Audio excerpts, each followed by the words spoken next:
Hi guys. Hello guys. What do you say? Yolanda.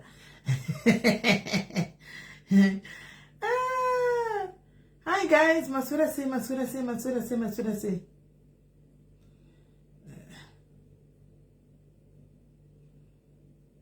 Kupinda message yanga ku WhatsApp aya pana ndichibika. Handa sombonzibikai. Ndasombonzibikai naimi. Saka ndandobika. Sana sega ndisipedza kubika tigoya panapa. Saka right guys, maximum 2 hours, right? Maximum 2 hours. Triple life. So guys, masura say guys, masura say ndaswera zvangu asi ndavata bedu ndifana ndamuka kuzvitu cha past 2 uvata cha kunga kuma 2 zvangu. Inde ndifunga zvandikuenda kubasa zvi. Nasina ndapota nje ndizomudza mbuta ndakanaka kubasa ndiswa kundoona kandidhera ngure off ranga riri nhasi. Kwenda ndichitofunga kudhera ngure off riko paSaturday Sunday somewhere there. Izvo kwani mangwana Sunday ndopedzeta off mangwana Saturday ndendiko kubasa. All right.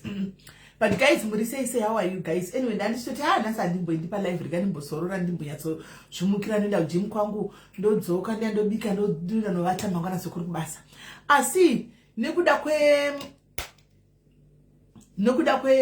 kwe post yandatumirwa iyo ne family yekuBotswana ichitaura kuti mumwe wedu akashaika uyo Patricia wamana ndaposta aizviti Trisha kana kuti mai aizvidedza kuti mai nikupa Facebook wanchasi but aizviedza something pa Facebook ndobva ndati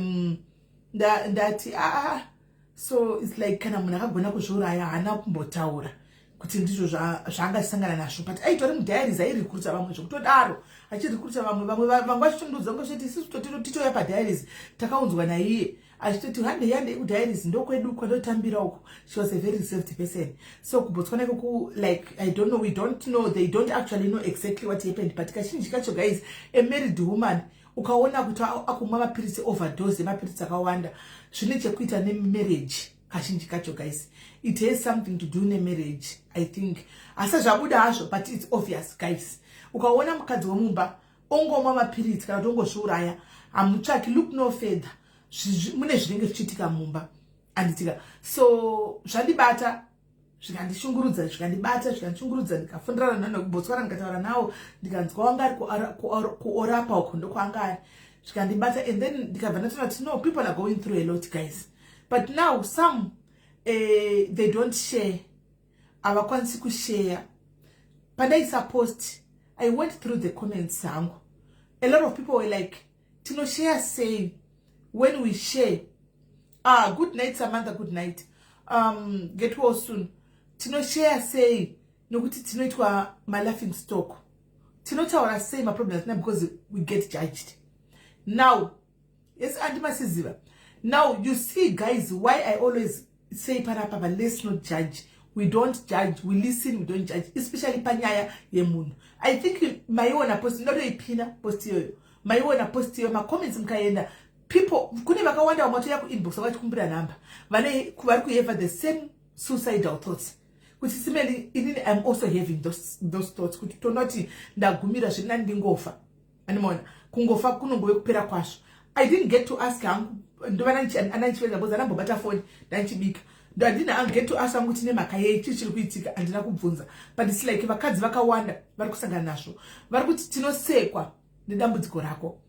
Kana auya akataura pano unobva wasekwa nedambudziko iroro utitwa chituko chacho chekuti iwe ndosaka uchida kuzviuraya ndosaka wakazonzwai zvinhu zvawataura sezvamunongoziva zvichiitika pasocial media kuti munhu wande kangotanga kutaura izvo ndikangotanga kutaura kuti Barbara iyeyuyu ritori zihure musi wega neasingazivi Barbara nda kumutuka anongomudza kuti uri hure iwe because ndakatotanga nazvo.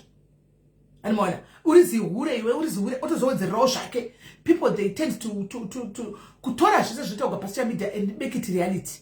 Hani muri kuona hanzi hello admin posta neziro mose murisana hapo asenda vaona mcomment section kandiwa tarise kuti varipi admin vavo andi maona. So guys ndoda kuti ndikudzise chimwe chinhu pano pa diaries guys senge pano i platform inohila vanhu vakawanda guys. People they pano pamukatasa pane ndosaka ndakati neziro pamakati makuwa ndakaenza kuti okay regaindi zuri ndizarure vaiti makuwa acho because sometimes zvinoto distressa.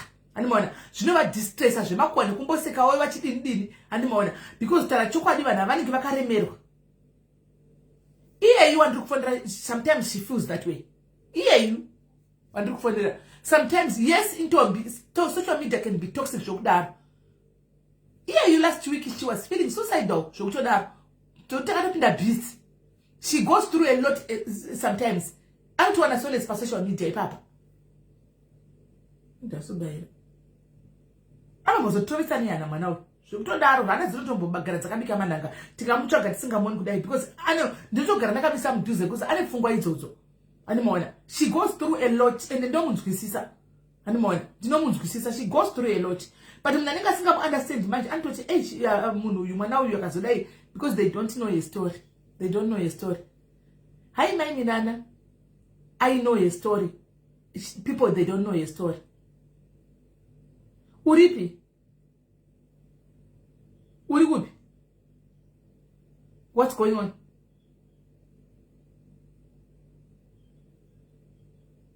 She.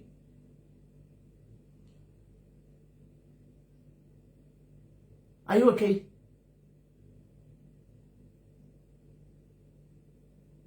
She. Right, we have life. We have Facebook. We have life. We have life. And I'm going to tell you, we have life. Anti mashona guys, ani maona. I've never she ndito garanda kamisa up. Ne umwe mwana wangu arimkatu Nicola. I think she now understand. She goes through a lot. Ani mastoti iwayo. Mrukuona, ani mastoti iwayo. Ani majuti shaka nifunda na wani mtuto muka. She's people they say they don't know your story. I know your story. Akatabu itaura muno chema. I know your story. So I understand. So I prefer gawa yakaite makuwapa. I tend to keep your mind and yourself busy than to be alone. So it's like I took time off because she has been going through some stuff. So mukamona chita makwakachi dai so musia you guys later indulati muzioti therapy yake. I was not supposed to say this, but ndakutaura guys. Ndakuti muziyo kuti therapy yake. She goes through a lot. She's going through some stuff. She always does. She always does. So I believe she's not the only one. She is not the only one. So when she came here at the admin, I was scared. Facebook is brutal. She know what still are you going to handle it? But at some point, the maybe acha simba. Akatiza kuzo defender iye pachake so that she will not have those thoughts. Akajaira pa Facebook apa guys akaita chiginda gori anapesera kwanza defender iye nikushimiririra ani murikuona. So patience ungadapiro chembeza ndine makore mangani. How old am I? Muna arutela 48 woda ndinofa kuita nge mwana mdiki undikwanire kana usina zvokutaura ndinobvunza mai wako ungari kunga tukaina simeni muchembeza ndiri mwana mdiki unoona so ndiri mwana mdiki. Am I a child? Am I a child? Handisi kundisa mai yako yo. Iwo wacho untori mwana ndiki kuruchembezwa nei tasa look at you ukuchembera wofuti chichi ukuchembedza.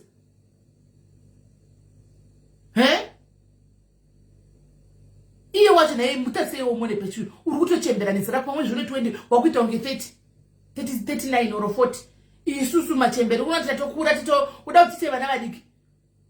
Kasa uzuti kune chinhu chinonzi aging. Uri dako chairo naiwe. Zvauri mbudzi yemunhu. Nine. Mubvunzo wai kuti ubvunzo ukai. Nasibe komruchemedzwa nei. Kukuraka. Iyo zvani ndiri kucelebrate birthday rangu apa naiwe 58. Asi mubvunzo 48 apa. Nandidza ndikutena. Saka unoda kuti kudze kuti kudini naiwe. Zvauri mboko. So unoona kuti wachititiswa namai pano paFacebook unokochiti kutaura nje pasi pemuti. Chiro kuenda kune vose vanhu vose vari kumafuta vakura vanhu vose vachembera. People are chembering, people are aging. Tikukura zvi. Netinongoramba tiri mafresh kuti tadii. Handi tiri kukura. Ndakatoona musuno guys ndakatoona picture yatete mudichitenderera ndakatoshamisika ndakatoona picture yatete mudichitenderera paFacebook kuti miti vakuru vatochembera kudai kura kudai chi asa guys asati ndokukura kwacho vakurauka exactly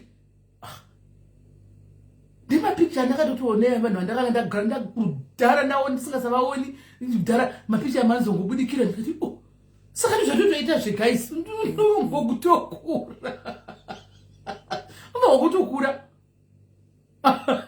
nai no blessing yakadai so that it's a blessing. Louis tell them it's a blessing that you may be denied.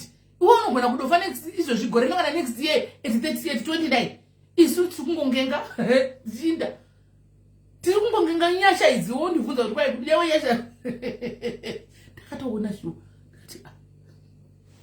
Tese mune vanhu vese guys ma celebrities machi zvavanga vari 2 years ago izvo zvinazvo zvachinja tachinja guys zvatanga tiri 2 years ago nezvo zvatosiyana mfungi ndakatoona vakatowanda ndikati kuinga zvatatokura nai ndakatozviona ndikati chiri mukoma wangu mai masoi ndikati mukoma wangu vato ndo zvazvitori guys but anyway guys kwaine nhu ndakavhunduka lusi ndakavhunduka pamera usatireko inangoza varosegu ndakatoona mapicha achitendera ndikati atozonyatsokuta gogo chaivo kura kudai chi akasikukura nyasha aiwa guys toita tichisekawo handiti blessing guys, we are proud of aging isu hamusona tisingambokuvanzire makore edu hatisingambokuvanzire makore edu isu tiri kutofamba chere izvo hamuenda itaura kuti ivo vanotuka vanhu ava zvichaitizera ukatotatsa kuti tinotokumeso kwatounyanawo kudai kwakuita kuchichembera ana chikokeyana hani muri kuona kutokura hazvichaiti zvazvikunyadzisa pavanhu hazvichaiti kuchembera kukura hazviiti guys hazviiti tigeti zvichemberere isu guys imi so guys I've validated naye atisikumbovanyepera makore edu isu totodza makore edu chaiyo munhu atinambodzisana makore mashure isu because ndo zvatiri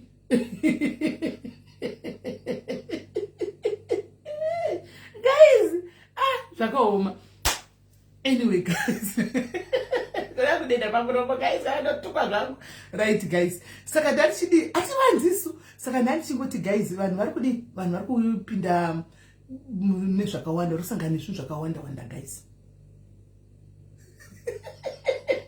madharizi amundi kuva makuwa munobva matanga kuti ndifokase nezvemakuwa ina handiti makuwa kunde yachauya ndiyo makuwa ndirege see guys ndikuti vanhu they are going through some stuff guys. A lot of people they go around carrying my problems. So techiti kana vanhu vachinge vauya pano andisika kana vanhu vachinge vauya pano vanoto panapa pacho ipirisi hospital panapa ndikuti vanhu vanouyawo vodini vokandawo zvinovanetsa panapa. Let's not judge people guys, let's not judge people. Let's not judge people guys. Anditika ngati terere nyaya dzavo titerere tonzwa anditika toindira mberi manje zvisati firiti zvesumili somwe tifiriti sitongoya yeke firiti are unati kana vanhu vakasangana nemurodhi vanitiza chiti havasirivo zvefirita no me I come as I am man to man munyatsokukuta makwananga nomukuti andivo handimboiti zvefirita ndichada kuita zvefirita nezera rino guys ndichada kubhilifisana asi guys sure nemiwo nezera rangu ndida kubhilifisana ndokunesa firita yayi kundotsa chimiro chakati point kudai ndoita miromo yakati ndechida kubhilifisana ndozvo zvinhu ngambosika ndo zvatiri izvo izvi like this like men to men yeah guys ava pamirana chembera anokonda pembera so guys ngapano pa hospital panorapa vanhu iyo zvanti maseka mambokanga makava problems enyu maseka anditika maseka kwaina meli lukusokuti pese naiwe mili wakaguma kundona 2 years ago iyo zvinadowedzera zvo nditoita ndikuraka handi uchandiona kusera mangwana mili kusera mangwana nenewe saka nenda uchaona ka wesi nekuhosimba usukona ndikuita kufaita nekusimba kunobva waita kunge pia mgogoda chaiko mai mwana asi anyway chasara chode chekuti haiwa hipu richiri paharo neBurkina Faso tongomirawo naizvozvo guys, ungozvisesedzawo uchingoti mweyanisesedzeo kuti ungozvisesedzawo mweya uchidaro ungazoshayiwa zvose, haungazoshayiwi zvose guys, hazviiti, Mwari hazodaro.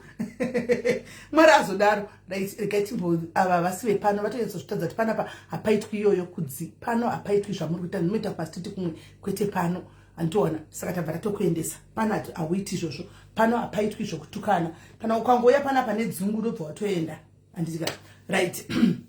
So guys, tati timbovhura malaini, handitika vanhu vane zviri kuvanetsa guys, as I'm repeating again, we listen, we don't judge. Pane vana vari kunzwa kashayikwa nezuro, ndizvozvona paleta, gaitimboita izvo. Pane vana vari kunzi vakashayikwa suro, but vana ava ndinhaseka kuti suro hanzi wendina uyu maminute vana mazera akadai vanenge vaindi pasi shu. Vana vadika apa, alright, tozoposta. Saka guys, tati tivhure pano, handitika timbotaura, tionesane tinzwe, zvakare we listen, we don't judge. Tinongonzwa, toteerera patinogona, andipanaleka. Andina kuiwa, andina kumuona maida tombloka atoenda. Zvatopera atiti alaka sana. Saka guys, toda kuti vanhu vanoda kufona havo vachitaura nyaya dzavo, antika vopinda vachitaura papinda murume mukoma Charles wada kuedwa. Let me try to aid you. Ameno tinoedha here. Iri kuramba. Isai number fonai. Isai number. Hanzi vheko arise ini hamungandizivhunzi zvavheko ina handizivi, zvavheko ina handisi kuBotswana, ndamboenda Botswana ndongozati akagumisa kuonekwa koti, but kuba vakamuona koti vaiti he was okay.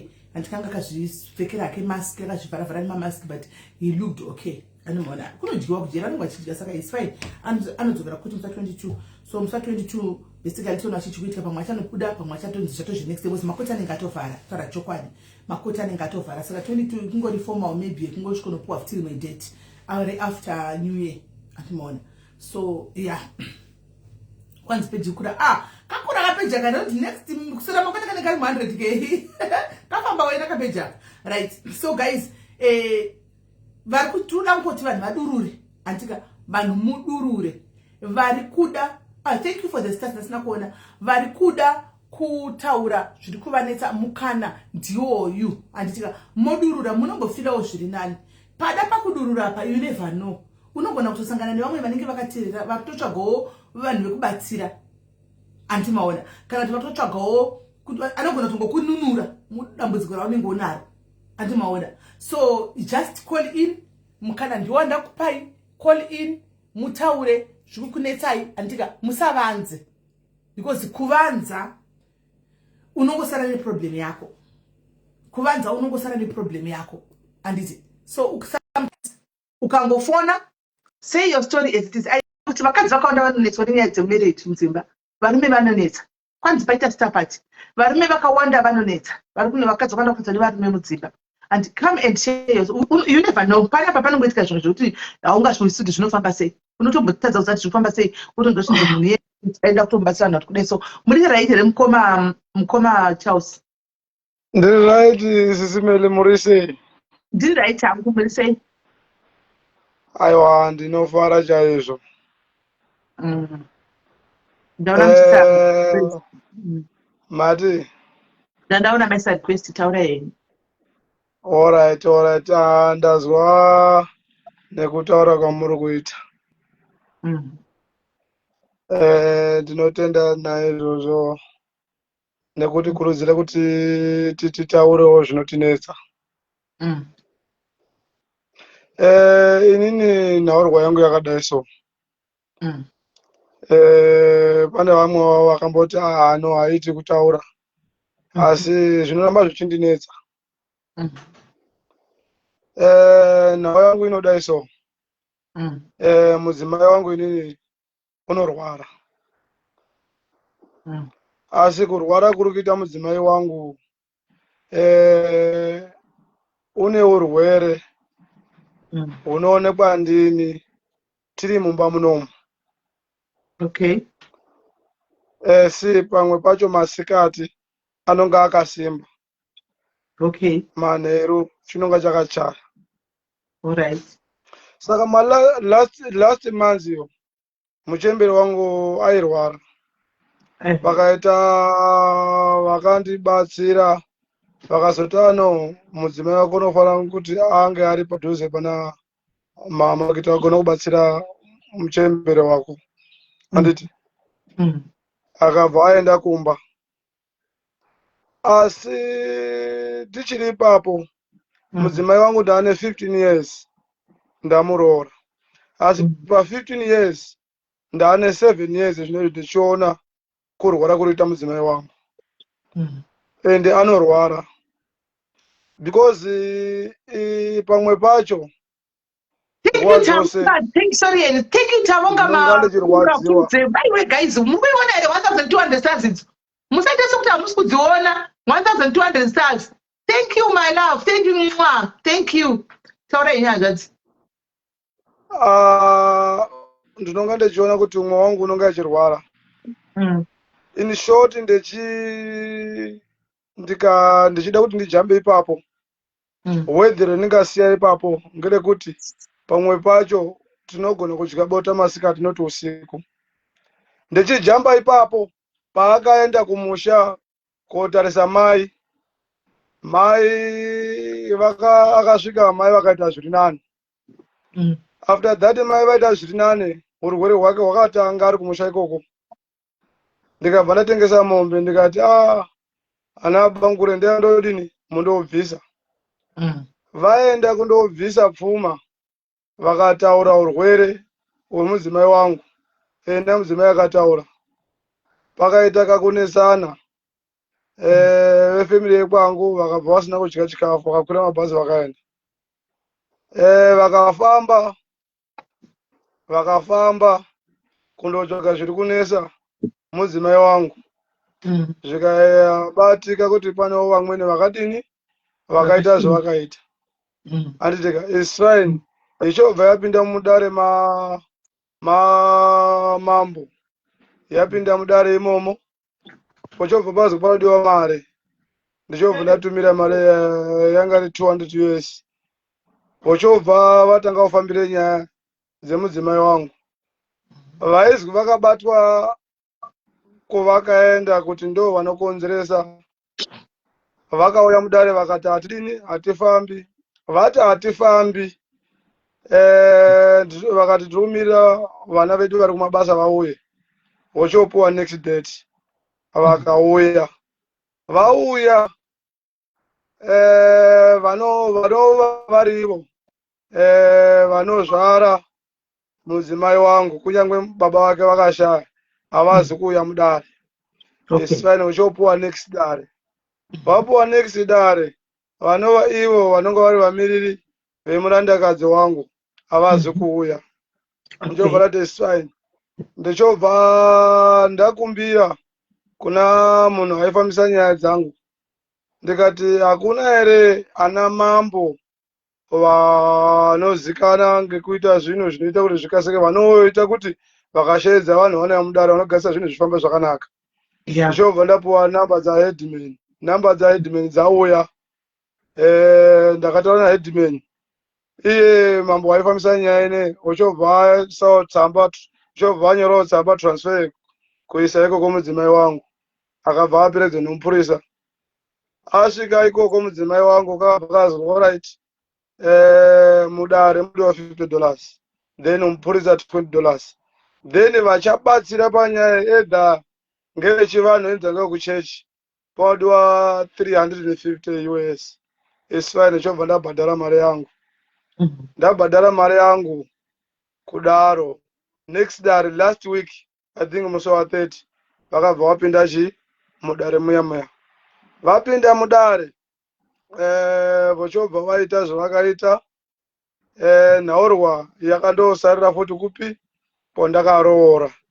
Vakati no mudzimai wako tinokwanisa kuti timubatsire asi panodiwa kuti pamba panozvarwa mudzimai wangu pasvikiwe uye futi mudzimai wangu abatsirwa ari ipapo because tikamubatsira tiri kunoku echingobva chingodzoka futi chinonga chadzokera because mudzi mukuru uri pamba pavanozvara. Alright. Saka mari dzakachajwa ipapo pakanga patoshota $100. Ndikatsvaga wanga musi wemande umande tavhurai. Ndikatsvaga $100 ndikaendesa. Zvapedzapo kazwi musi wa 28 mwedzi uno panofanira kuti padini pasvikiwe paridiwa 400 US. Family yese yemukadzi inofanira kunga idini iripo. Inofanira kunga iripo family yese yemukadzi. Inofanira kunga iripo vese kuita kuti zvinhu zvidi zvigone kuita kuti zvifambe zvakanaka, mukadzi wangu arapiwe, uye futi akaita zvaakaita unofanira kubvisa ariye, kana dziri nyora uchabvisa nyora dzake. Munopaona apapo. Saka zvadaro mudzimai uchobva ati ndo nyaya iripo, ndoenda kubasa ere kana ndodini because mari yakupera. Ndikati fine, ngatitengese mombe 2 dzasara. Akata no, beta ndidini ndiende kubasa, musatengesa chii mombe. Saka ndikati no, chimbomira ndione kuti ndoita sei. Saka ndakataurawo nevamwe vaifambira like baba mukuru wangu wakaendesa rora, vechiti nyaya idzi dzakaoma, uye futi nemari dzerubudisa dzaida kuti iwewe unge uripo futi. So far ya 400 US. Vabereki vemukadzi vasara vari ivo vabereki vemukadzi vari kuti nyaya yewatanga pedza wega, vechitaura mudzimai wangu. Apa mudzimai wangu unonga akuchemera inini. Apa mudzimai unonga achida murume wake, inonga achidawo mudzimai wangu. Ndo nyaya iripo, amene kuti ndingaifambisawo sei. Kunyange pana kuti vanhu vanoti kanzi usataura, asi inini zvinoramba zvichindirwadza zvinhu zvakaita sei izvozvo. Because so far handizivi kuti musi wa 28 wacho uchasvika zvakaita sei, uye futi inini ndandoshayiwa mari yekudii ndiende kumusha kwacho ndindoona nemudzimai wangu tione kuti toita sei, uye futi nhau yekuti igadzike ndiripo. Zvenga zvakanaka kuti ndione kuti shuwa mudzimai wangu apora ere, aita right, ndakuenjoyawo ere pabonde manheru nemudzimai wangu, kana kuti zvicharamba zvichiita kuti ndiite masikati. Saka muri kuti imimi bonde iri munoita masikati because manheru anenge akutorwara, saka mukwanisa kubata munhu anenge achirwara. Chinonesa tete ngechekuti unogona kubata mudzimai wako nguva yekuti maakuda kuita zvinoita kuti zvifambe zvako, unogona kuti wechitomubata ototi musana wangu, ende musana utanga kutorwadza, kana kuti ruoko rwangu rotanga kutozvimba kutorwadza, kana kutanga kutoita kumapiriodi, unogona kutotanga kutoita kumapiriodi ipapo zvatodhakwa, kana kuti musoro wotoona munhu otosema. Alright. Saka zvava nemakore ekungoita masikati. Right. Ndida kubvunza angu hanzvadzi, imimi muchifamba nemudzimai wenyu, kuri kubuda nhau yekuti zviri kubva nechikumusha wachati vakamuita mukadzi wechikwambo here, vakamuita sei?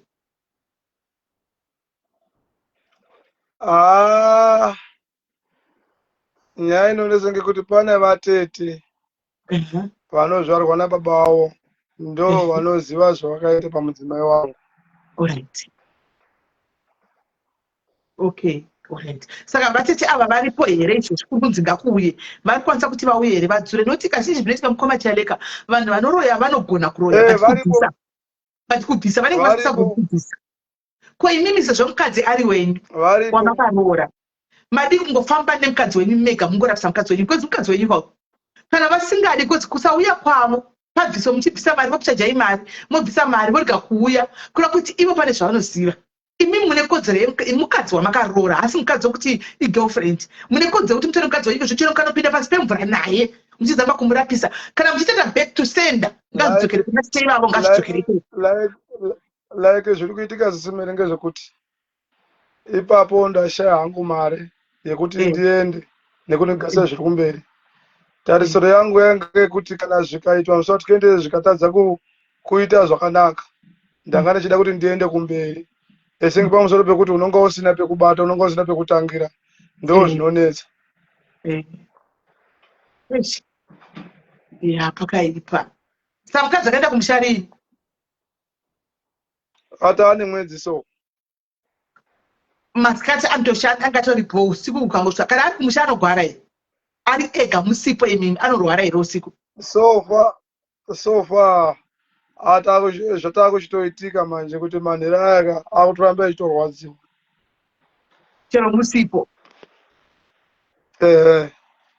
ndo saka ndakazotsvaga mari yekuti vadini vaende kumusha. Saka izvozvi akamboenda here kuna tete ava izvozvi kuti ambosvikawo kuna tete ivava vari kutongosangana mumatare iko zvino.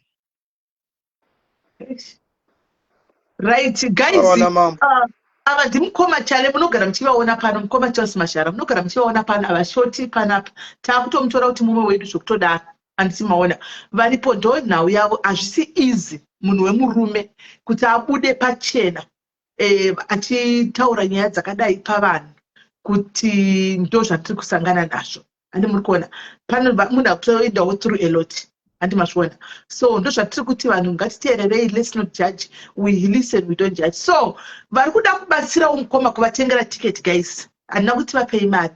You can buy him a ticket. Munobva kuti mukoma kwachipinge kwamutani kuchipinge kwachecheche kwachecheche kuya ndenda kambotara zvokwachecheche amene munhu aimbota zvokwachecheche right. Vanobva kuchipinge kwachecheche guys. So kana muripo vanda kubatsira mukoma kuti vatevere mudzimai wavo, nyaya iyi iri kupinda mudare musi wa28 and chero musi wa25 vanokwanisa kufamba December vachienda kumusha.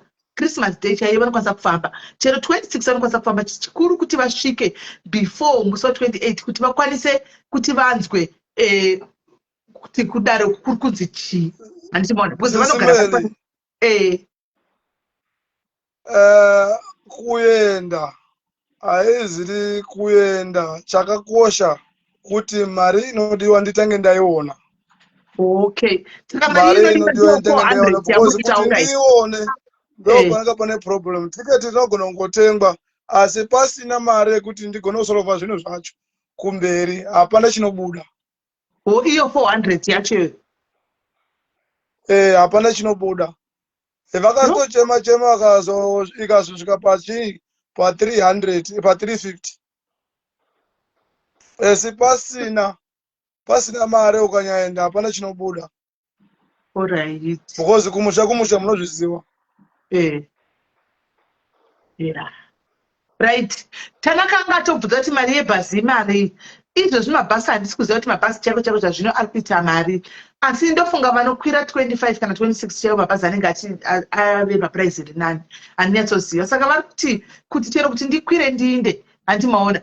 Izvozvi pasina iyo mari yacho iri kudiwa kunzi zvinhu zvifambiswe, hapana chinhu zvazvinobetsera. Handimaona. Saka yavepo panapa ndekutoti vari kuda kuti vakwanise kuvabatsira nekutsvaka mari yekuti vakwire vaende kumusha. Vanhu vabate 350 kutaurwa izvi handimaona, vaende kumusha vanogadzira nyaya dzemudzimai wavo varipo, pari kudiwa 350.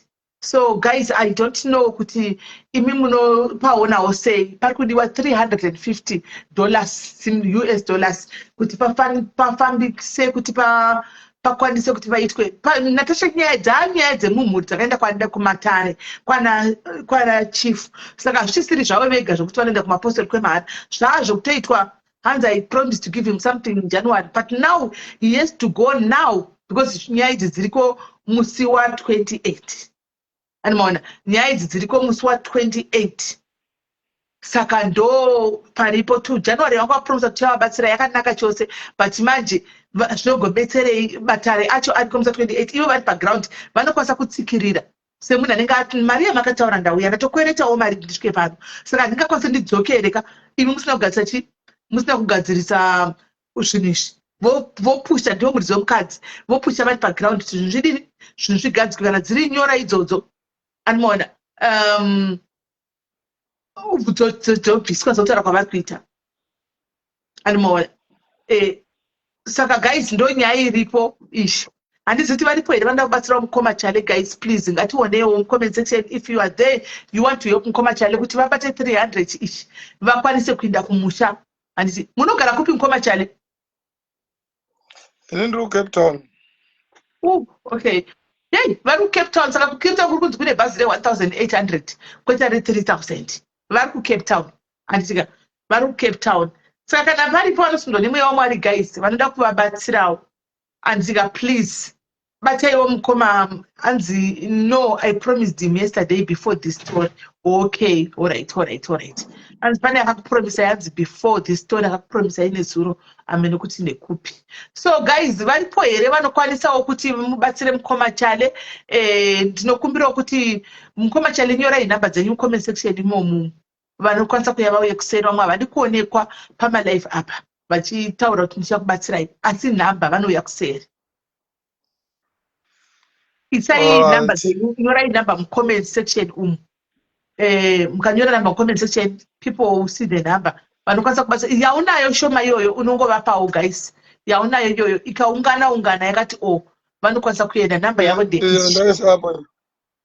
nhamba yavo ndeishu yandapina kuSA nhamba yavo iyo yandapina apo kuSA saka vanokwanisa kuvabatsirawo vese tanaka iya mari yebhazi yangu achida kuvapa iya yebhazi iya kuti vapa kuti vatsvake madhora acho zvitori nani kuti network yavadonedza kuti vakwanise kudai zvitori nani hanzi kona hello pana nditumira 40 yamukoma chale God bless you my love thank you very much pana isa 40 pounds yamukoma chale pana isa 40 pounds kuna admin kuna aisa 40 pounds may God bless you aisa 40 pounds mwari vakuitire zvakanaka ilove yako ihati yako mwari vakuitire zvakanaka whoever aisa 40 pounds God bless you guys kune dzimwe nyaya dzatinotora serious because hatisati tasangana dzisati dzatiwira animaona hasati dzatiwira asi paunosangana nadzo uriwe hatichihwisisi chivanhu chibodza sa zvambotiwira isu guys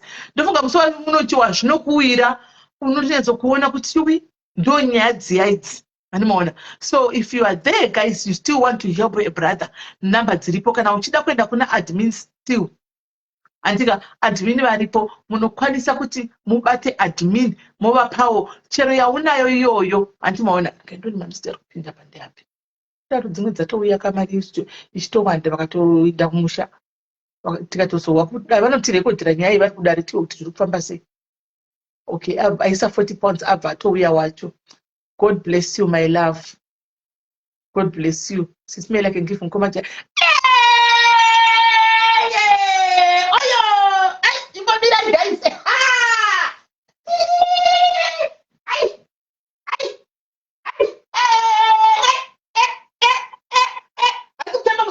guys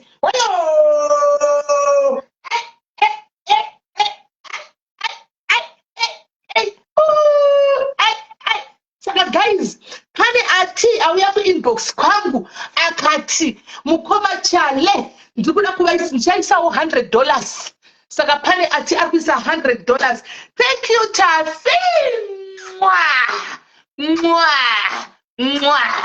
thank you Tafi God bless you saka tave ne140 ndo yachave nayo $100 yari kutaura then pane 40 pounds iripo saka tine 140 guys saka we might as well fulfill this money guys munozvionawo sei hatisati tamboita charity yekubatsira munhurume pano guys we have never help murume akauya fair zvaita hanzvadzizvi kunyatsouya fair pavanhu kuti ndiyo nyaya yangu hatisati so tingavewo nemufaro tigovawo nemasmile guys tigovawo nemasmile anditika kuti pane murume akambouya usvishuwa takabatsira animaona so guys handei tione guys pledge guys mari itikuida at least kukwira isi problem anokwira anytime animaona so ngatipledgei guys tine 140 matochallenge kudhara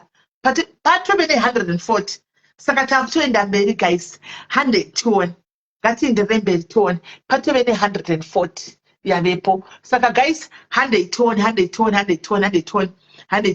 vanoda kuisawo something guys handei pano padiaries ka pakaropafadzwa vanhu pano paplatform pakaropafadzwa vanhu handiti izvi zvinhu izvi handitika kwamari iyi ishoma stere kwatiri ishoma eheka ikoka izvo kaizvo 10 pounds yatoiswa 10 pounds for mukoma chale yaiswa My love, Sisikiri. God bless you, my love. May God open doors for you 2026. You shall never lack. And all those who have contributed, you shall never lack. Kundai also, regarding send the yangu. Tatu challenge wakapa. Let me send you yangu wejoshi. Regarding send the yangu. So ndagara pa bepe phone yacho. Let's do it, guys. Let's do it. We can do it. We can do it. I'm sending to you yangu Kundai. Ini zvokuchallenge Mwari ndo zvandoda zvenyu. Zvokuchallenge Mwari ndo zvandoda. Done. Yauya Kundai, yangu yawo, guys, me ndatoita. Yangu yaita, right? Pane auya aisa, inda yangu yauya Kundai, pane aisa $10 as well. Thank you, T. Thank you, T. Aisa o $10 yake. Andika aisa o $10 yake. Munoona ndinogona kutaura kuti kunyara mchitwa tinonyara nhamo dzedu, tonyara kuseka, tonyara ukanyara haugwazi. Pano ukaona wamuya ukavhurikwa dai rinenge riri day rako, rinenge riri zuva rako, kana riri zuva rako hakuna anozviramba. Tatisina kuuya unsend media admins bank accounts. Kuna kuda admins bank accounts. Andina nemusi Tembi ufuya ne £10. Thank you Tembi. Kuna ino kumbira undisiro matizwa kokuseri. Kuna arikuda kusa $100 ya. Arikumbira matizos. Akosaka disiro matizos kokuseri. Antika icho chauya £5. Thank you Nove. Thank you Nove. Irikutoenda guys. Mari yedi kutokwana. Hande tingafara kuti vadye wobota usiku. Oyo! Thank you, Sazi. Sazi. Thank you, Mel. Thank you, Mel. $50. And it's $50 from Mukoma Chelsea. $50 for Mukoma Chelsea. Right. Let's see this one. 200 trans. 200 trans. 200 trans. Thank you, V. God bless you, my love. God bless you. Guys, zviri kutofamba 15 pounds went to Mukoma Chale. Mukoma Chale, 15 pounds. Mwari Jehovah, ndinokudai. Panapa Mwari vanofamba. Mwari vanofamba zvavo pano. Mwari vanotenderera pano. Right. Hoyo! 1,000 rands. 1,000 rands. Saka vapisa marands ese isai marands. Tochingoti marands omira ari mari transport. Antika marands ochimira ari mari ye transport. Marands. Imi Mukoma Chale iyo yaiswa pa e-wallet kwamuri. Please don't use that money. Yaiswa pa e-wallet penyu because takutoiwedzera kuti iite mari ye transport. Isusu takutuya tiri mapounds echabva kunze yese ndo mari yamukufa unobhadhira kumberuko. Imari yebhasi. Andika saka don't use that money yoyo mangwana. Right. Paifadzira isawo icho. Uyu aisa 20 pounds yake. Thank you Piri. Thank you Piri. Mwah! Piri. God bless you. Pano padiaries Mwari tinomuona zuva nezuva ende Mwari vanofamba. Right, let's do it guys. We can do it. We can do it guys. We can do it. We can do it guys. Oti 2026 tiri kupinda nenyasha isu. 2026 tiri kupinda Mwari vakavhura madhoo kudai. Mwari 2026 musati nyadzise. Tiri kuda kupinda neropafadzo. Mwari we are going to open doors. Open doors. Mwari takadzvara 2025 muno 2026 muchazarura masuo Mwari tichadzoka Mwari tikuda kuona kubata kwenyu mumwe nemumwe munoziva zvaari kushumbira kati mumwe wake zvaari kunamatira Mwari munozviziva imi chenjete kungopindura so muchipindura so Mwari muchipindura so tokutendai. Namba dzakapinwa idzo maini nana namba dzakapinwa namba dziri pinned namba dziri pinned namba dziri pinned the number is pinned. Chaga love wangu $100 right. Right. And hey guys, we can do it. Even whenever runs, you want to bless him. Never runs. Inside you get a money. Yeah.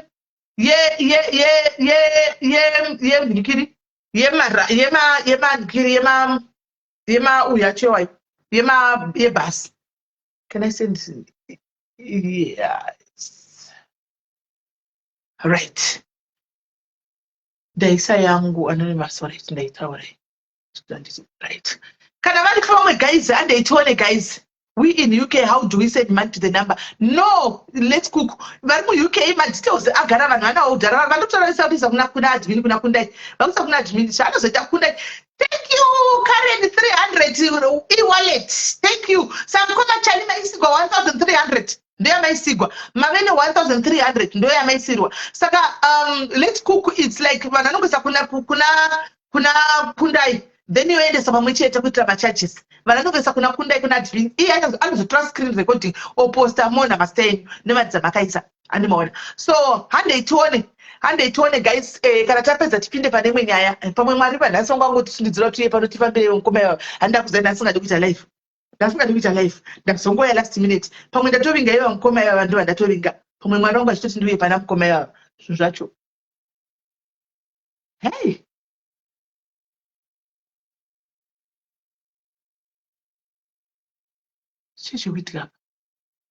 And when I said 38 pounds ku PayPal. Pane muskincho ndanokundi kusende kwana kundai. Kuna when I said 38 pounds and 58p andika ku PayPal. So pane when I said 38 pounds, don't 38 to 39 pounds ku PayPal. Thank you, my love. God bless you. May God bless you. Alice Perez, I paid 10 pounds to Kundai. Thank you, Ali. Thank you, Alice. How much do we have, Kundai? Kundai. So how much do we have? Tayuona, yeta 38, Mama joke. Yeta 38 and something. 38 something, yeah, Mario. Thank you very much, Mama joke. Yashika 38 something. Right. 120 guys. Thank you, Silan Masters. Thank you, Silan Masters. Thank you, Silan Masters. As they want to see. All right. Na so munowata opedza umambo nai. Mono gadzigwa mumbodla obota usiku kuti ngodlara maskari naye ngemchano kegwa ngemchadongorikwa ngemchano kegwa navanhu muri pakati pekudasi amongona munhu ogogoi. Ashindinoda usiku, so can I come to your inbox? Privy inbox, what is it in connection? Because right now kana iri durura tikudurira pano antika tikudururira ipo pano ndopa tikudururira ipo pano ndopa tikudururira kana iri nyaya dururai zvaita comment just do it. If you trust you never, who knows, you never. In Christmas vanhu vakawanda ndiyo nguva yavanenge vachito tsvagawo zvavanenge vachitsvaga vachitoitawo zvavanenge next day. Ndo nguva yacho, ndo nguva ipapa December vanhu vakanda nosidha we animoona. So you can call number dzinopinwa ndopamunokwanisa kuti mukole, right? Hanzi Liz zvakazondisungirira natafadzwa kuDubai. Hanzi Liz akadya mari yangu yandapiwa naSisimeli.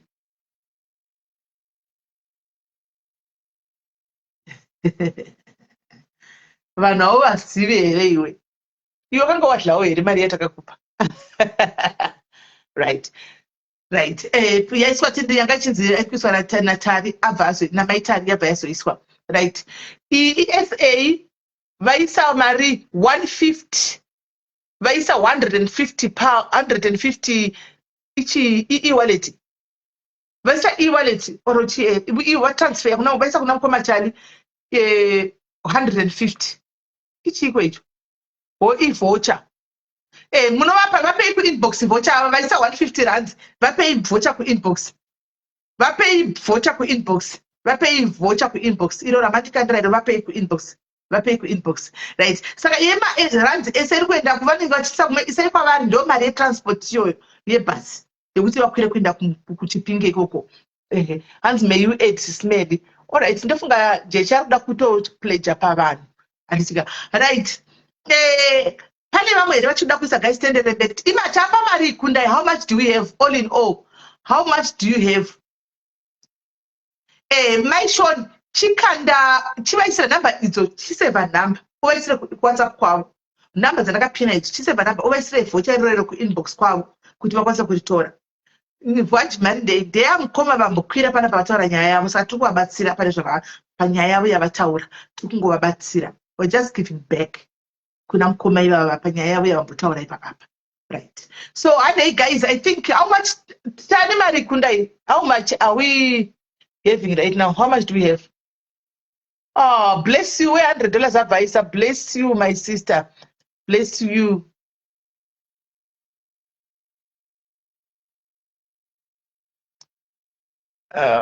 Eish, padiaries munoproudisa so. Hey, ndigoni nemi man. Hey, munoproudisa so. Guys, how much tasvika pamari tapapi?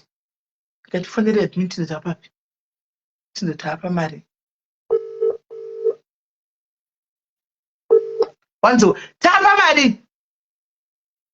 Bank money 177. PayPal. Total is a PayPal just now. Okay. Mubank mune 177. Hanzi na midi meondoisa pai. Midi maungasata isaura ichimira ndimpe patisoza wandipai. Mune mari? PayPal, yeah, my 68 PayPal. PayPal ya 68 saka all in all mari. Let's cook up Tumira and then bank money 187 just now. Bank money 187 right now. Ku PayPal 88. Mila kutumira $50 yake izvozvi. 68. Mila kutumira akutumira izvozvi $50 yake saka how much is it? Ndatomupa matizo ako izvozvo. Saka how much is it all in all? Let me just check what happened, but yeah, it's fine. Nilipana Tumira 40.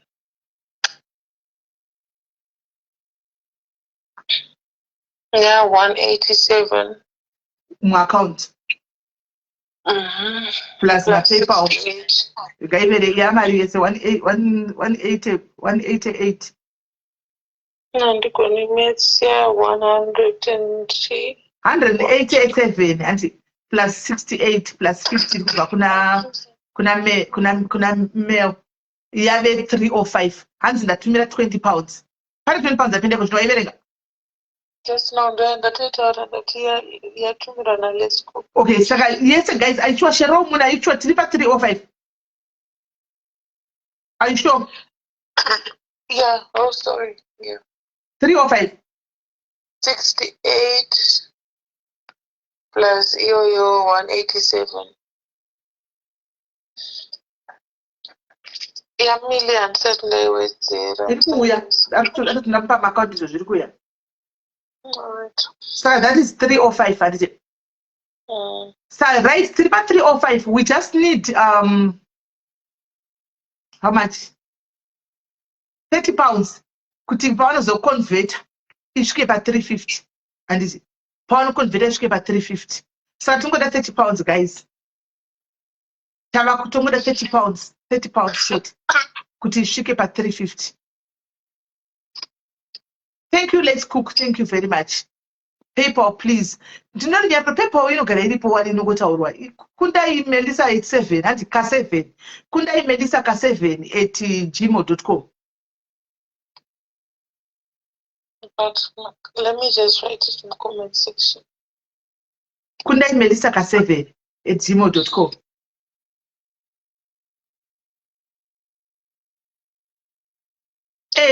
Tochizwisali dadirai but todhila nezvinenge zviripo wangu. Todhila nezvinenge zviripo.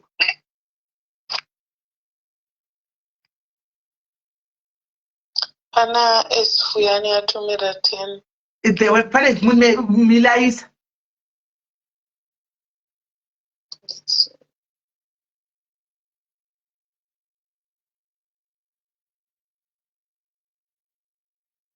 I said a reflector part and Rupana Maria to 25. Don't know how that is. 125. Rupana had 225 more account. 225 more account. Pana atinda vakwisa right. Kana ichapinda ipapa.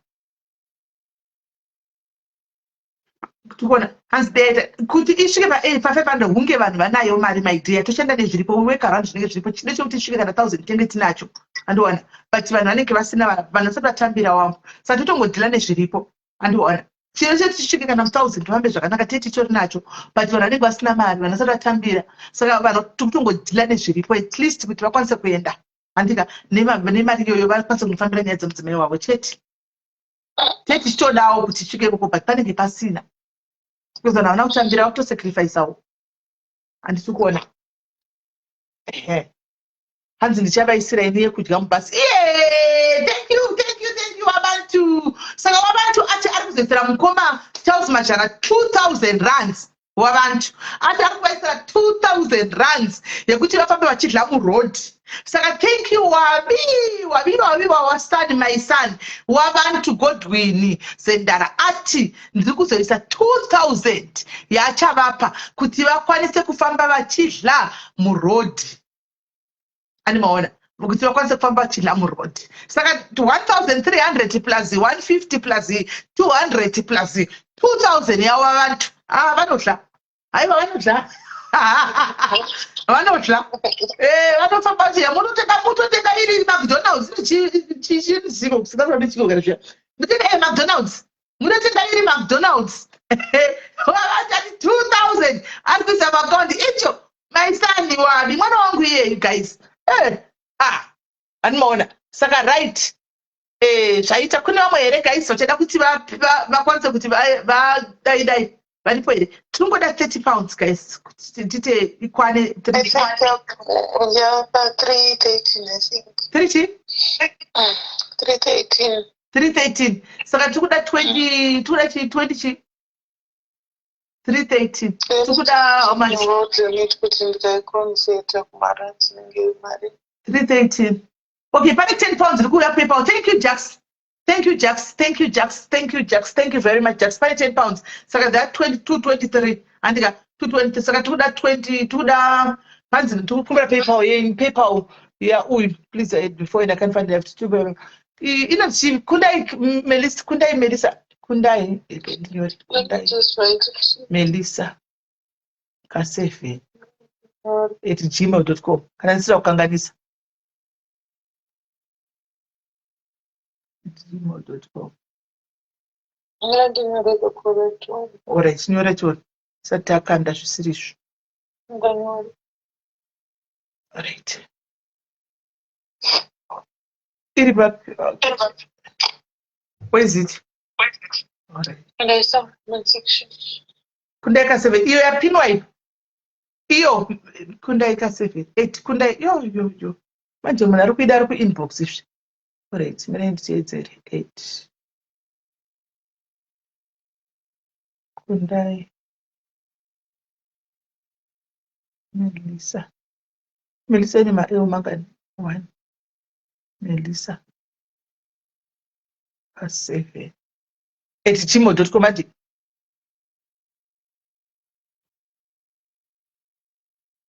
@gmail.com. Iyo. Yeah, ndamupa. Saka I think kune munhu ari kukanda izvozvi. Hanzi I've sent kune 10 pounds yapinda futi. Kune 10 pounds yapinda futi haiwa yakwana manje. Yakwana ndizvo kakundai. Apana ndifira kutaura ndasina kuona kuti ndazvimute. Pane aisa 20. Hanzi musataure zita rangu. Okay. Alright, it's okay. It's okay. Let's cook. It's okay. Right. Saka tapa mari zvaita ka? Zvaita. Right. Thank you. As my bank details. Janet, my bank details uya kuseri. Inoti ari kuseri uku ma details acho ambonyogwasi. Pane imwe yaiswa iwe ku PayPal 20 zvakare. Asi tatitaure isitawati ndisataugozita. Alright. Saka mari dzaiswa mari yakwana. Imari yose all in all Kundai tigare chapa vanhu figure panapa. How much do we have now? 353. 353 guys.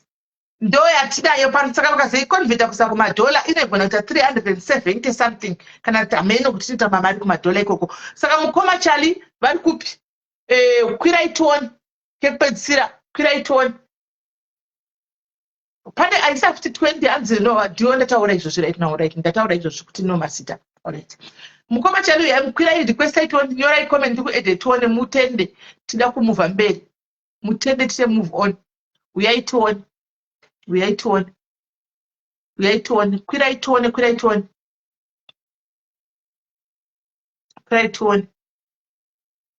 Mukoma chale kwirai tione. Mutende ma blessers enyu aya. Ma diaries akubatsirai and then move madona zvenyu.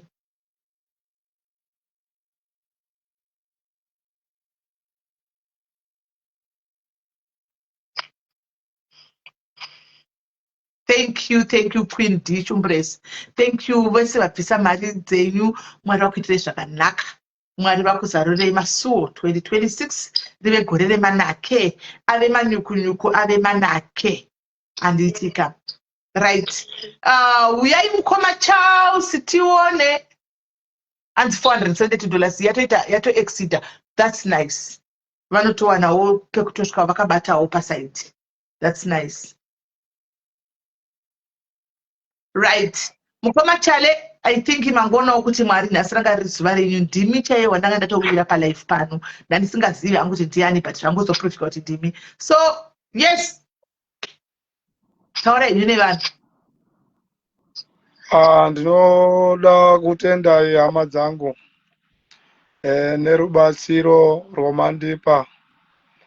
Ndinongoshuvirawo kuti Mwari amuropafadzei pane vose vandibatsira nevari kushuvirawo kuti zvinhu zvangu zvifambe zvakanaka. Saka ndinozwa kufara nekukutendai hama neshamwari mwese. Ndiri kushuvirawo kuti Mwari kudai akamuropafadza, Mwari akamupai kupfuura zvamuinazvo izvozvo. Amen. Murambe muchibata zvinobatika pakati pekurarama kwenyu. Mwari akublessei, Mwari achengetedze dzimba dzenyu, achengetedze mabasa enyu makapiwa naMwari. Amen. Handina zvakawanda zvandingataura because ndine mufaro. Amen. Ndine mufaro wakapfurikidza. Because zvinhu zvinonga kundai mune munhu akuda mabank details. Let's not limit vanhu kana vachida kuisa zvavo. Isa mabank details mucomment section. Kundai kune vari kubvunza mabank details. Isa mabank details. Taura henyu. Zvinhu zvinonga zvichidzimba zvichirwadza. Pamwe pacho unonga waitarisa kuti ukanyataura hauna munhu unokutarisa, unokudavira. Because unonga uchifamba uri one. Asi iko zvino tinokutendai Sisimeli nemadhailezi ose vamira neni. Tinotenda kuti Mwari achanditungamirira pandichandosvika. Kunyangwe vakaita urongwa hunonga hwaita ukatadza kufamba zvakanaka. Ndinotarisire kuti inini nemurandakadzi wangu kana zvatadza kufamba zvakanaka musi wa28 ticharamba tichifamba kuti zvifambe zvakanaka. Ende ndinoimba kuti ticharamba tichifamba kana zvatadza kuita zvakanaka, ticharamba tichifamba. Mwari achatibatsira ende Mwari akuitirawo zvakanaka hama dzose. Tinokunamatirai kuti Mwari akuropafadze, akuvedzere mazuva mazhinji ekurarama, mugowanawo kuona vazukuru nevazukuru mukati mekurarama kwenyu. Mazviita henyu. Sisimeli, Mwari vakuropafadzei, murambe muriko. Mwari arambe achikuchengetedzai. Mwari vakupe zvishiro zvemwoyo yenyu mukati mekugara, mukati meupenyu hwenyu. Ndatenda hangu. Thank you, Ajadzi, neprayer yakanaka kudai. This is the best prayer ever. Matonamata munamato muombe. Thank you very much, Maajadzi. Mwari vakutungamirire kana moenda muchange muchitiudzawo kuti makuenda. Saka imimi mune namba here because I think zvinhu zvakanaka kuti imimi panguva ino mombowana mari yenyu yetransport. Moenda, motumigwa mari ichisvika moitorera kuZimbabwe. Ari madollars. Because mukaipiwa ari marands, muchazoda kunotenga inenge munotokatwa pareti. Than kuti muipiwire yosendwa straight muchisvika imimi kana mine namba dzekuZimbabwe motowana yakatosendwa pamunoburuka musvikotora mari yenyu. Ya, ndichakonfirma kuti ndinzwe kuti kumba vanoshandisa sei pakuti vatore mari. Otherwise ndichabvunza umwe baba munini mwana wababa mukuru. Yes, you can do e-wallet, Precious. How are you? You can do e-wallet to do e-wallet, yes, on the number pinned. Kana ane mukuru ndichakupai namba dzake dzemukuru moshandisa ipapo. I think that would be best. Tokupira imari masvika kuZimbabwe. Imi muri kutaura kuti mungakwira, muda kukwira zvarini? Regai ndidai so. Kana mari transport ikakwana. Kana mari transport ikakwana. Ndinoona kuti even kana mangwana chaya ndikaona transport ndinogona kungomuka ndakaenda. kana Okay. zvikatadza kubudira mangwana ndinonga ndakuenda Saturday. Right. No problem. Hanzi kumukuru hamutombonidhi namba yeumwe munhu. Munongonidhi ID yenyu chete. All right. Ehe. Saka imi mukangosvika kuZimbabwe chete, handika mune chitupa chenyu, motoenda pamukuru, mototuda kutumirwa mari, mototiudza isusu ipapo, admin dzinogara dziri rendi, vanotongoti kichi yobva yatosendwa. All right, sisi ayo Ende chat mubva sekuda. matovhura akaunti yenyu yemukuru. Chibva matovhura akaunti yenyu yemukuru. Mukuru haitombodi mapepa, inongoda passport. Handi munayo? Passport ndinayo. Ehe. Chibva kana zvitogona mangwana vhurai mukuru. Mangwana chaito vhurai mukuru yenyu. Haidi chimwe chichero passport isina mazuva, vanongoda passport chete. All right, chete chaito sekudaro. Ehe. Vhurai timupe muende makabata madhola enyu zvinenge zvakanaka chose. Apa toitira kuti kune vamwe vari kuramba chauyawo late vachienda kuramba vachibatsira varambe vachiri kuisa imi muchiindawo, asi namba dzangu munadzo, motaura mondiudza kuseri ndikuti ndakusimuka sisimeni, mofambawo tichiziva kuti masimuka, ndasvika toziva kuti masvika mangwana, momukira novhura mukuru yenyu mangwana, ndasvika sisimeni, tochiisa mari yamanje, muchitora mari yenyu mochifambisa basa. All right, chete ndinotenda. Aiwa, tinotenda hanzvadzi yangu. God bless you. Right. Zvakaoma zvousatiti. Anyway, guys, thank you again. Thank you once more, guys. Madiaries ese nerudo rwenyu rwamaita. Mwari vakuitirei zvakanaka. Anditika, God bless you. So, guys, handei kumberi kwenyaya yenu ichaenda here, handei tuone, right? Idururai station, guys. To those vanokwanisa vari kuda kudurura, vakasangana.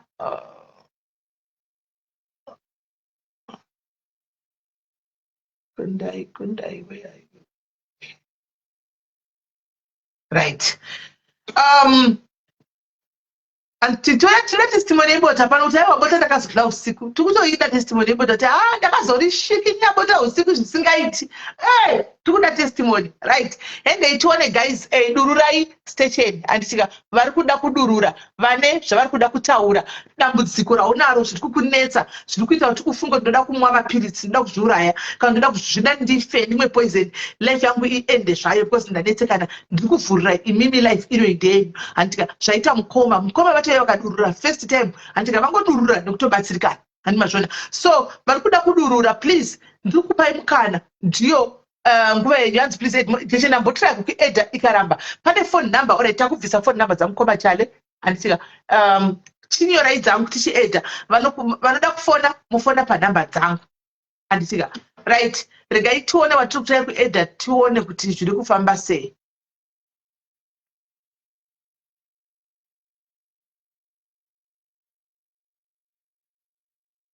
Thank you, Gracious. Thank you, e-wallet yavo. Thank you, Gracious. Thank you very much, mwanangu. Thank you. Taito kutsvaga kuti wakaidepi, tichoti pamwe wakakuvara, takazowa hedu tiuriko tikangoti tikakuramba tichikutsvaga. But anyway, tafara kukuona. Because tikaita madhesi tisina kukuona, katinobvunduka kuti munhu akaidepi, guys. Tinormalize mukuona ndakufonera dzimwe nguva baya. It's not like ndikufonera chimwe chinhu, no. Ndaida kungocheka kuti tiita madhesi tisina kukuona. Tine vanhu vakaenda kuti vamwe vari kutofa, tozongoudzwa nemessage kuti hanzi munhu afa tisingazivi kuti wanga uchirwara. Handimoda. So mupaipa ndombo kana ndangoona phone, ndangofona kudai, ndinongofona kuti ndangoudza kuti uri sei, ndongokubvunza kuti how are you doing, uri right here, ndiri right, smelly ball, ndotokata. Kune vanhu vanofona vanozviziva. So vamwe vane namba dzavo, ndinotomboita time yekuti ndinoswera dherese ndichifonera vanhu kuti uri sei iwe, handichakuoni, especially vati ndisingaoni apa, ndinotofona ndichitsvaga kuti muri right here, right? Namba dzakaenda nefoni nayo mafaith, namba dzakaenda nefoni butler, kuti ndizive kuti namba dziripi, handichazii namba dziripi naiwe, handizivi namba dzake dziripi sure. Handizosa handisati dari right, anoposta page kwake, she's okay, she's there, ariko. Right, varipo here vanofona, guys, varipo here vanofona, navasipo inde kunovaita zvitira kubasa, inde ndonenga imi pano, kana musipo pamwe ndanangotuma kuzofambira mukoma challenge zvino zvatoita. Handimona. Iyo namba yangu Julia iyo yakapinwa hapo iyi, phone up, namba yakapinwa hapo, phone ipapa hapo. Namba yakapinwa hapo, phone. Hello my love. Hello. Ndiri right, hangu uri sei? Right. Ndongotaura something like life ndakararama this 2025. Ndokumbira kubvisa foni wakandifonesa ma-earphones wandiri pala kuti tikabvisa. andisipala kuti saka ndize alright shemo andizotori paya taura tiri handikuti inini zvandakaita ndakamurwa nemurume wangu first marriage yangu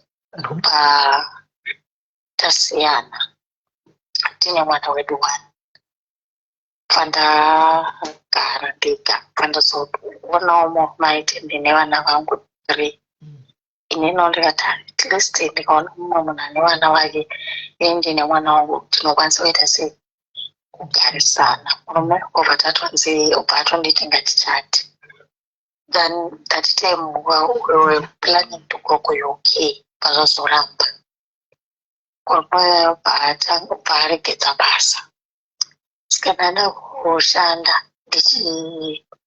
iyanga singachaenda basa kunokushanda no kuzimbabwe taida kuuya kuuk but zvakaramba saka bva ndatanga kushanda ndashanda murume aregedza basa mwana wangu aenda private school which ndaiafoda kuendesa mwana kuprivate school ndobva atanga kuita mamutso asingachatauri nini achingoita zvaanoita akanyarara kana amusiya mubava imagine pazonditi iwewe kana uchidoti kana uchidoti marriage yako iende mberi endesa mwana kuna baba wake which vana vake vaigara namai vavo vaitogarawo namai vavo kati iwewe hauka handiendesi mwana wangu kuna baba vake ufichi iwo wako vari kuna mai wavo iwo vanosvika kuti ndiendese mwana wangu kuna mai vake kuna baba vake vakondauyana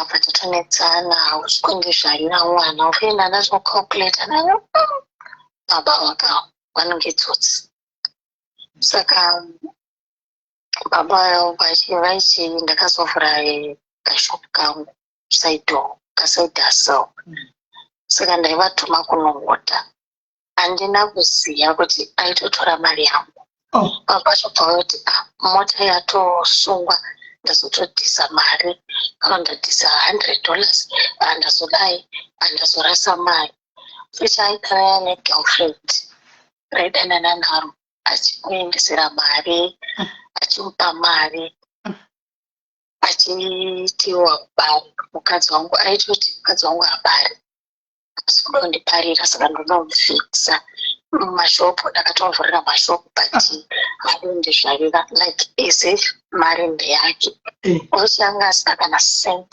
rake inini I wasn't sometimes we ignore my red flags in life but achizoti zviita zvinhu zvinozotirwadza saka ndagara pepaya ndobva ndazoti ko mafoni ndakutora ndizobata hatizomupaswedi ukatomufonera like kuti ko uri kupi wadii unzosandifonera mubedroom ndakunzi inini iwo ndikarara newe ndinorwara unondirwarisa une madhimoni ekumba kwenyu vanoumba kwenyu ngavafambe newe sisinele akanoudza baba vangu vasati vashayika kuti mwana wenyu ndikarara naye anorwara ndinorwara ndakatombotesta kusaiti handina problem saka zvinhu zvakandibata zvokuti ndakati haukamu kuti normal human being anorespecta baba vangu ini anotaura baba vangu such kind of things andatoregedza kuita sei andazomuti onaka iwewe because of that inini ndichambozvirapisa nemaparents angu evakataura upedro handichakwanisi kurara newe patatogara munhu aimbopoto like kuti munogarisana ambopota achitodawo bota tichitomborwana bota chichichi but zvandakaenda kunoita ndakanoisa chadheo kuti ndisaita ndisamusvanini munhu achitotora mari opisiva saka ndakazozvibata mukadzi uyoyo manje anga akunyepa kuti ndine nhongo kune murume upi uyu wangu uyu.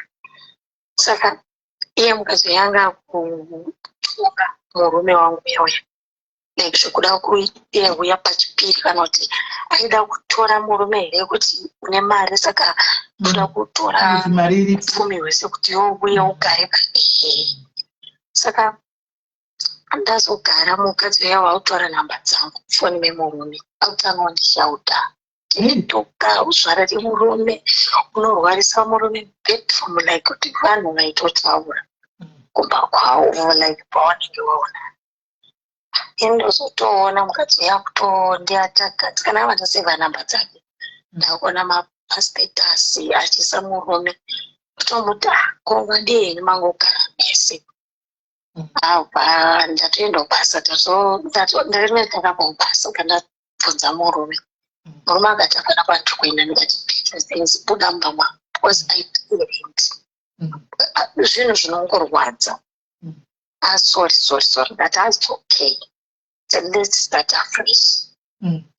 Andinauziya ndatoenda kubasa munhu pauya nemota kwakurongedza sisimende rongedza hembe dzake bhotso dzake magumbeso angu anoita tamba raundi zvimwe zvinhu zvemumba kwatora kwabuda kwakuenda. Mota yanga mota angasina mota yange yazoita accident achibva ndula kuedza kukata nyaya mota yedu isusu akaita accident nayo achibva kumba kwegirlfriend ini ndakanzi ndaona vanhu wehiring vaenda kunoroora Friday Saturday Sunday. Ivy Kombo, how are you? Sister Ivy Kombo, long time no sing. How are you, my sister Ivy? Right. Saka mota yakabva yaita pilot iva vakanakwana. Saka taingolinga kuigadzirisa mota iyoyo.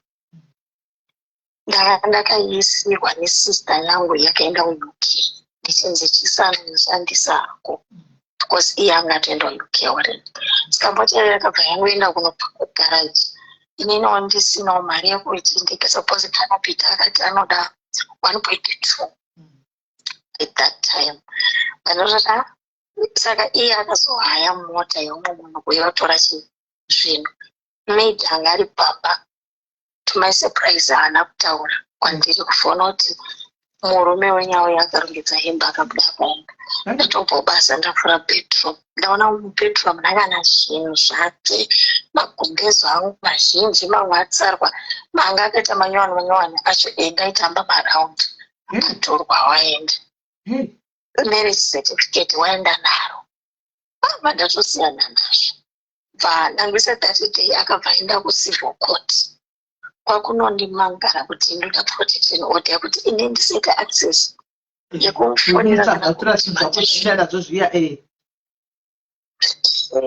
foni yako yakafa. No, I think it's network. Network, all right. Kuti ati unenge wakaisa muromo paspeaker kudi iri kuita ndatombofunga kuti nema earphones kana nini, but it's fine. Ande ndatoti ndaenda kubasa the following inve ndakazofonera ndikati thanks zvese zvawaita but it's fine. Ndatoenda kubasa the following day ndasvika kubasa kwake ndakuona ndakusevha masamunzi ekuenda kukoti ndei ndakuerenga Florence anoda kundisungisa anoda kundiurayisa aunditsvagira mamonya a lot of things. She's bitter, a lot of things, but takazoenda ido kucivil court akanyiwa protection order. After that mukadzi uyoyo ainyepa kuti ndine nhumbu. Mukadzi uya mari yanga akachengeteswa yakazosvika 1.5 akaidya yese nhumbu anga asina. Ainyepa kuti ndiri mupurisa asi mupurisa muneighborhood like mumatown azvionekika. Saka sisimeli sisimeli Agari ndishamubata akudzimupurisa. angaronzi ndamubata pose murume ndofunga akazozviona mapaydays zvemari aiswe zvikati ndakatora maloni saka inino ndakataka iye paakazoda kuzodzoka futi pandiri ndakati handichadi but nyaya yangu yapa kuti murume akuramba kukurisa muchato saka mutrein ndakazombotabatsirwa nemunhare waikoti ndiarundibatsira kuti muchato ugorwe saka tati semunhu andakaita neye mwana weyo ndiyakuita futi come back to me. Nyaya yangu ndozvayakaita. Saka unoda tikubatsire to make a decision whether to go back to your baba mwana or to no, I'm just sharing kuti some people say vanuka let's not ignore married flags at no my marriages kana my relationship we end up crying. Alright. Saka sindine mubvunzo munongo baba vemwana zvochidzoka vachindokuda kuti mumbosiyana pekutanga handipapa nemaredi flags saka uchaita sei? For now handisi kuita izvozvo. Hausi kuvada?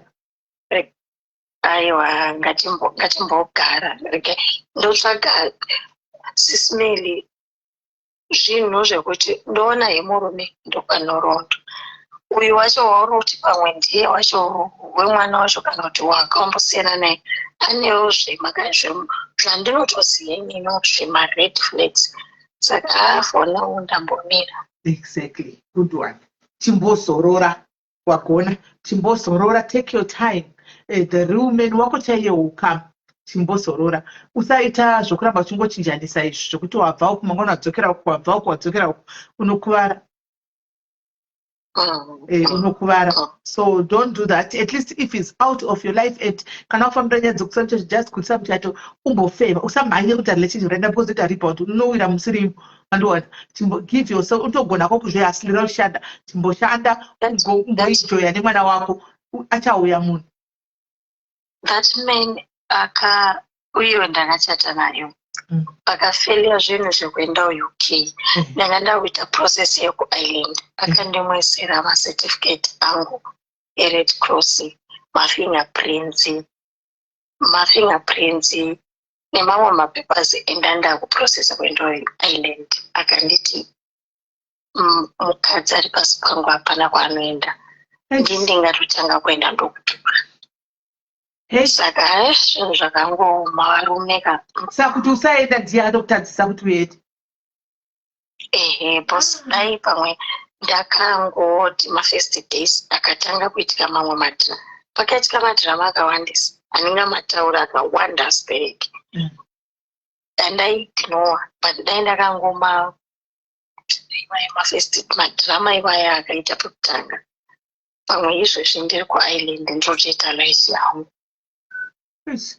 but aupenyu zvakaoma. But anyway Mkola tinowa tichimuka sevakadzi tinodonha tichimuka. Dust yourself up and move on. Siri vari kudzoka uyo arikuda kuyo ngaambochengeta mwana wake first ari kwaari koko ngaamboita relationship nemwana wake achengete mwana wake but zvekwauri chimbokiya makumbo chimbomira Kola chimbomira. Thank you my love. Thank you very much. Yeah, varume vakaoma. Right. Ari kutaura chokwadi.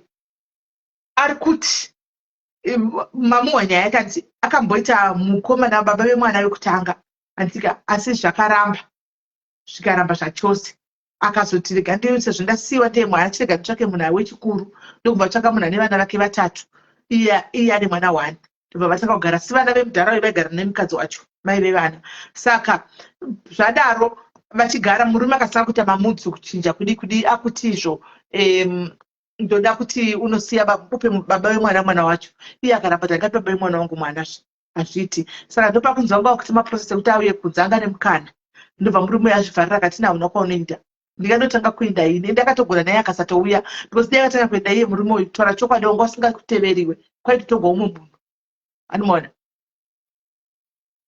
kwaiti togwa umwe munhu so wakatogona ukaramba ipapo saka ndopakunzi anga kuba mari aita imwe girlfriend anzi kutosiya basa iso rakavati uyachinda osara woba futi mari yemukadzi achinyopa girlfriend achinyepera mukadzi ati ndiri mupurisa iye ari muneighborhood wacho handi machiona. So ndopari kuti akazonzi nemukadzi chiya tikati siya uyu mukadzi uyu atoti hauchamudi uye tigare tese ndobva tutamota ndokuhaya zvinhu ndokutora zvinhu zvese mumba ahaya mota ndokutora zvinhu zvose zvanga zviri mumba ndokuenda nazvo kugirlfriend. Girlfriend ndokuzonoona paya kuti munhu hashandi handimaona hakuna mari akuda kuchidzoka uyu akati no uya baba vemwana akuda kuchidzoka. Saka munoda kuita Satani sometimes Satani anokuvigira vanhu baba vakaora kuti vadzoke uvaregerere kati mupenyu wako ugopinda pisi handi machiona. So yeah, anga achisheya nyaya yake handi machiona right. Vari pamwe wada kufona guys wada kutaura taura akuda kwacho ndochida kuya kuzotuka hatisikuda kutuka nhasi hatisikuda munhu anotuka friend handi wakati zvapera nesuro paya. Saka ndasingatirege kutuka ndikufonera bheki yanga chifona. Hello dear. Hello kuda kwacho. Museko smell. Ndaswera sei? Ndaswera mama masira seko. Ndaswera ini. All right. I want na mwe usongozoipisa Fred.